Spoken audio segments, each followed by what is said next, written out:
Hello दोस्तों, कैसे हैं आप सब। एक बार फिर से आप सबका स्वागत है आपके अपने चैनल टूरोपीडिया हिंदी पर। आज हम आपको जिस शहर के सैर पर लेकर जाने वाले हैं उसकी गिनती देश के सबसे तेजी से विकसित होने वाले शहरों में की जाती है। देश के सबसे अच्छे शहरों में इसका नाम आता है। आपने आमतौर पर 4 कुंभ मेलों के बारे में तो सुना ही होगा, लेकिन क्या आप जानते हैं कि भारत में एक ऐसा स्थान भी है जहाँ देश का 5वां कुंभ मेला आयोजित किया जाता है। इस शहर में विवेकानंद जी की विश्व की सबसे बड़ी विशाल मूर्ति लगाई गई है। एशिया की सबसे बड़ी मैन मेड जंगल सफारी भी इसी शहर में मौजूद है। ये शहर अपने इतिहास, खूबसूरत पर्यटन स्थलों और जंगल सफारी के लिए विख्यात है और एक समय पर ये शहर मध्य प्रदेश का हिस्सा हुआ करता था। दोस्तों, आज हम बात कर रहे हैं छत्तीसगढ़ की राजधानी शहर रायपुर के बारे में। तो देर किस बात की, अपना सीट बेल्ट बांध लीजिए अच्छे से और निकलते हैं रायपुर की एक शानदार सफर पर। सबसे पहले बता दें कि आज भले ही रायपुर को छत्तीसगढ़ की राजधानी के तौर पर देखा जाता है, लेकिन आने वाले कुछ समय में राजधानी को यहाँ से शिफ्ट किए जाने की प्लानिंग की जा रही है। रायपुर आज एक मॉडर्न सिटी है, लेकिन साल 2000 तक रायपुर मध्य प्रदेश का ही हिस्सा हुआ करता था। 1 नवंबर सन 2000 के दिन छत्तीसगढ़ और मध्य प्रदेश के विभाजन के बाद इस शहर को छत्तीसगढ़ की राजधानी बनाया गया। ये न सिर्फ छत्तीसगढ़ की राजधानी है, बल्कि राज्य का सबसे बड़ा शहर भी। ये शहर समुद्र तट से करीब 3000 मीटर की ऊंचाई पर बसा हुआ है। रायपुर की आबादी 17,60,000 के आसपास है। पिछले कुछ सालों में रायपुर की जनसंख्या में काफी तेजी से इजाफा देखने को मिला है। रोजगार की तलाश में आसपास के जिलों के लोग बड़ी संख्या में रायपुर आ रहे हैं। धर्म की बात की जाए तो रायपुर में 87.6% लोग हिंदू धर्म को मानने वाले हैं, तो वहीं 7% आबादी मुसलमानों की है। करीब 1.5% की आबादी यहाँ ईसाई और सिख समुदाय के लोगों की है। जैन और बौद्ध धर्म के लोग भी रायपुर में रहते हैं। रायपुर में सबसे ज्यादा छत्तीसगढ़ी और हिंदी भाषा का प्रयोग किया जाता है, लेकिन इसके अलावा हल्बी, भुजिया और गोंडी भाषा का प्रयोग भी यहाँ के लोग करते हैं। रायपुर शहर का लिंग अनुपात 984 है, यानी प्रति 1000 पुरुषों पर 984 महिलाएं, जो छत्तीसगढ़ के 991 औसत से थोड़ा कम है।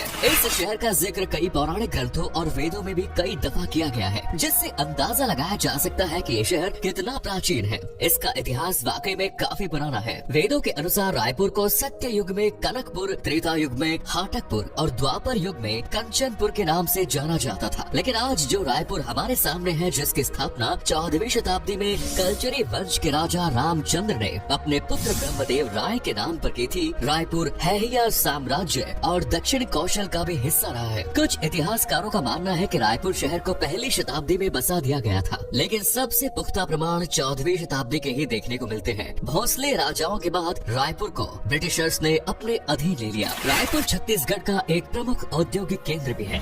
यहाँ पर स्टील और लोहे का उत्पादन बड़े पैमाने पर किया जाता है। प्राकृतिक संसाधनों के कई भंडार रायपुर में मौजूद हैं। साथ ही इस शहर में 800 से ज्यादा राइस मिलिंग प्लांट्स भी मौजूद हैं। चावल का उत्पादन रायपुर में बड़े पैमाने पर किया जाता है, इसीलिए कई बार इसे राइस बाउल ऑफ इंडिया भी कहा जाता है। दोस्तों, आपको बता दें कि रायपुर शहर से करीब 17 किलोमीटर की दूरी पर नया रायपुर शहर बनाया जा रहा है। इस शहर को अटल नगर का नाम भी दिया गया है। ये एक प्लैन्ड एंड ग्रीन सिटी होगी। यहाँ पर कई सारी इमारतों, भवन, स्कूल, कॉलेजेस, हॉस्पिटल्स, मार्केट और रेजिडेंशियल एरिया का निर्माण जारी है और आने वाले समय में इसे छत्तीसगढ़ की राजधानी बनाने की तैयारी की जा रही है। इस शहर में बिजली और पानी की व्यवस्था जमीन के नीचे होगी। यहाँ रिन्यूएबल सोर्स ऑफ एनर्जी का ज्यादा इस्तेमाल किया जाएगा। ये शहर छत्तीसगढ़ का एक प्रमुख कमर्शियल सेंटर के तौर पर भी विकसित होगा। यानी कुल मिलाकर छत्तीसगढ़ को एक बेहतरीन शहर की सौगात मिलने वाली है। लेकिन नए शहर में रायपुर की संस्कृति, इतिहास और परंपराओं का अभाव साफ तौर पर देखने को मिलेगा।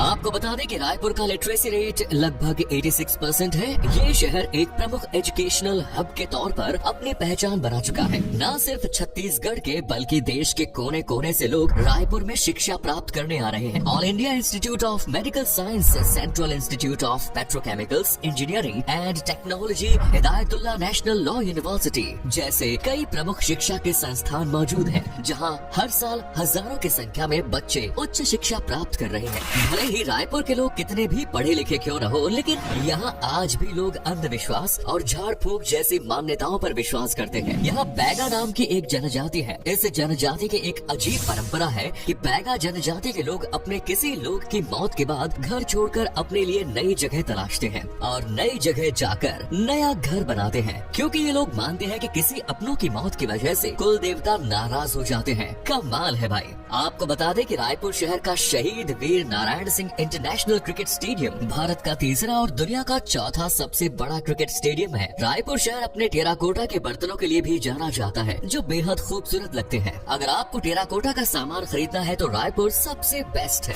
इस शहर को भारत के सबसे स्वच्छ शहरों की सूची में शामिल किया गया है। 2021 में छठे स्थान पर रखा गया है। यहाँ पर चारों तरफ आपको साफ सफाई देखने को मिलेगी। लोग अपने घरों के साथ साथ शहर को भी साफ रखना चाहते हैं। साल 2019 के ईज ऑफ लिविंग इंडेक्स में रायपुर को 7वें स्थान पर रखा गया। दोस्तों, रायपुर शहर के बीच में सन 1995 में एक घंटाघर बनाया गया था। इस घंटाघर की खास बात ये है कि हर घंटे छत्तीसगढ़ की सांस्कृतिक ध्वनि सुनने को मिलती है। इस घंटाघर को घड़ी चौक और नगर घड़ी के नाम से भी जाना जाता है। ये घंटाघर लोगों के दिलों के काफी करीब है। आज तक कई फिल्मों में भी रायपुर शहर की खूबसूरती को दिखाया जा चुका है। रायपुर शहर की संस्कृति बेहद खास मानी जाती है। राउत नाचा, देवर नाचा, पंथी, पादकी और पंडवाने यहाँ के ये प्रमुख म्यूजिक स्टाइल और डांस फॉर्म्स हैं। रायपुर में फरवरी महीने के दौरान महानदी तट के करीब राजिम कुंभ मेला का आयोजन किया जाता है। हरिद्वार, इलाहाबाद, उज्जैन और नासिक के बाद इस मेले को 5वें कुंभ मेले के तौर पर जाना जाता है और इस मेले में बड़ी संख्या में लोग भाग लेते हैं। करीब 2 हफ्ते तक ये मेला आयोजित किया जाता है। इसके अलावा गौरी गोरा, पोला और तीज उत्सव जैसे फेस्टिवल्स का आयोजन भी रायपुर में धूमधाम से किया जाता है। रायपुर में दशहरे का त्योहार भी लोग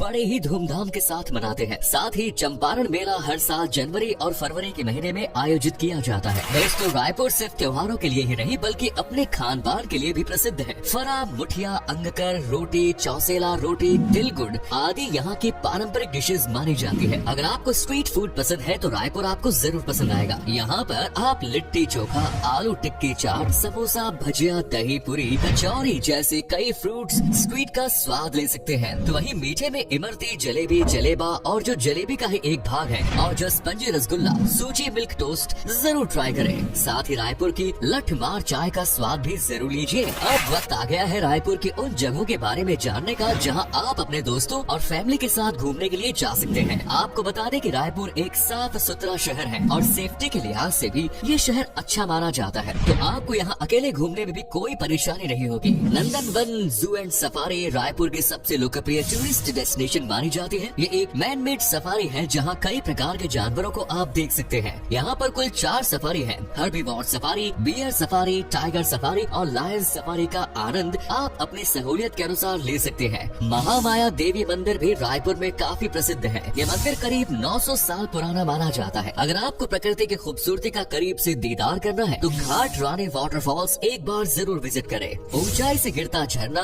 और उसकी ठंडी फुहारें जब आपके चेहरे पर पड़ेगी तो आपको सारा तनाव छूमंतर हो जाएगा। स्थानीय लोग और सैलानी गर्मियों के मौसम में यहाँ नेचुरल स्विमिंग पूल में नहाने आते हैं। वहीं स्वामी विवेकानंद सरोवर भी रायपुर में बेहद लोकप्रिय है। इसे बूढ़ा तालाब के नाम से भी जाना जाता है। आपको बता दें कि ये सरोवर 400 साल पुराना है। इस स्थान पर विश्व की सबसे बड़ी विवेकानंद जी की मूर्ति लगी हुई है जिसकी ऊंचाई 37 फीट है। शाम के समय में यहाँ का म्यूजिकल फाउंटेन और लेजर लाइट शो का आयोजन किया जाता है। अगर आपको सुकून के 2 पल बिताने हैं तो केवलया धाम जरूर आइए। ये एक प्रसिद्ध जैन मंदिर है जो सफेद संगमरमर से बना हुआ है। यहाँ पर कुल 26 मंदिर है जिनमें 24 मंदिर जैन धर्म के 24 तीर्थंकरों के हैं। आप एनर्जी पार्क भी एक बार जरूर विजिट करें। यहाँ रिन्यूएबल सोर्सेज का इस्तेमाल कर बिजली का उत्पादन किया जाता है और खोटी मुक्तांगन की खूबसूरती का दीदार भी आपको जरूर करना चाहिए। आपको बता दें कि इस आंगन का उद्घाटन एपीजे अब्दुल कलाम आजाद सर ने किया था। यहाँ पर छत्तीसगढ़ की संस्कृति की झलक आपको देखने को मिलेगी। साथ ही महंत घासीदास मेमोरियल म्यूजियम में भी आपको रायपुर और छत्तीसगढ़ के इतिहास के बारे में काफी कुछ नया जानने को मिलेगा। और आप चित्रकूट वाटरफॉल्स और इंद्रवती नेशनल पार्क जैसी जगह भी घूमने जा सकते हैं। अगर आपको घूमते घूमते थकान महसूस हो जाए तो आप अंबुजा सिटी सेंटर चले जाइए। ये इस शहर का सबसे बड़ा मॉल है। यहाँ पर आपको सब कुछ मिलेगा। दोस्तों, स्वामी विवेकानंद एयरपोर्ट के जरिए आप रायपुर तक पहुँच सकते हैं। साथ ही शहर में कुल 3 रेलवे स्टेशन है जिनमें रायपुर जंक्शन सबसे प्रमुख है। NH30 और NH53 रायपुर शहर से सीधे जुड़े हुए हैं। रायपुर पहुंचने के लिए कई शहरों से बस सुविधा आपको मिल जाएगी। आपको बता दें कि रायपुर घूमने जाने का बेस्ट समय सर्दियों का माना जाता है क्योंकि उस दौरान यहाँ पर घूमने के लिए एक अच्छा वातावरण होता है। चलिए अब आपको बताते हैं कितने पैसे खर्च करने पड़ेंगे आपको रायपुर की एक ट्रिप में। आप अगर 7 से 8 दिन की ट्रिप पर जा रहे हैं तो लगभग 17 से 18 हजार के आसपास खर्चा होगा जो कि काफी सस्ता है। तो ये था छत्तीसगढ़ छत्तीसगढ़ का खूबसूरत शहर रायपुर। कैसा लगा बताइए कमेंट्स में। अगर आपने रायपुर की सैर की है कभी तो अपना एक्सपीरियंस हमारे साथ शेयर करें, और वीडियो पसंद आया तो लाइक कीजिए, शेयर कीजिए, चैनल को सब्सक्राइब कीजिए। धन्यवाद।